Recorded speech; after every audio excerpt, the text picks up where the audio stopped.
Comment les Français sont-ils perçus à l'étranger?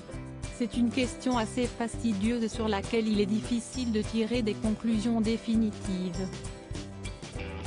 En tout cas, si elle est à l'image de celle véhiculée par les Parisiens selon la série de Netflix, Emily in Paris, ce n'est pas très glorieux et surtout très éloigné des réalités.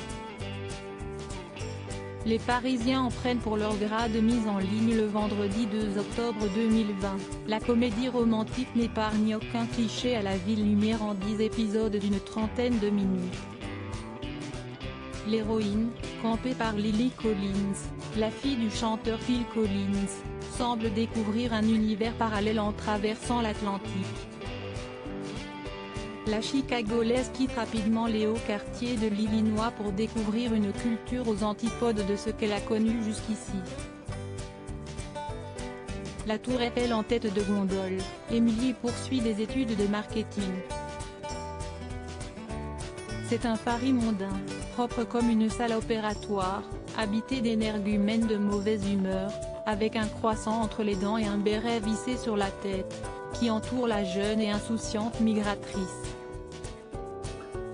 Le public français a eu toutefois la curiosité d'aller à la rencontre du regard posé par les Américains sur le quotidien parisien et son goût prononcé pour le luxe en toutes circonstances. Emily in Paris est le programme le plus consommé sur la plateforme depuis sa diffusion.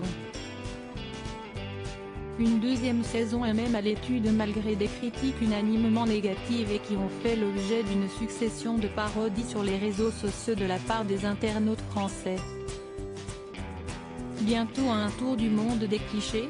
Paris pourrait être gracié dans cette seconde salve à en croire les déclarations de Lily Collins et celles de Darren Star, créateur de la série bien connue pour Melrose Place et Sex and the City. Dans une interview accordée à Télévision Line, celui-ci s'est penché sur l'avenir. C'est, pour moi, une chose très amusante d'explorer la saison 2, car ce ne sont pas des Américains. Ce sont des Français. Pour moi, une grande partie de la série consiste à tout regarder à travers un œil différent. La saison 2 ouvrira des pistes de relations intéressantes et surprenantes. Lily Collins, elle, a estimé que d'autres routes et voyages permettraient à la série de s'enrichir. Les Belges sont prévenus, ils n'ont pas intérêt à lâcher de sitôt leur barquette de frites.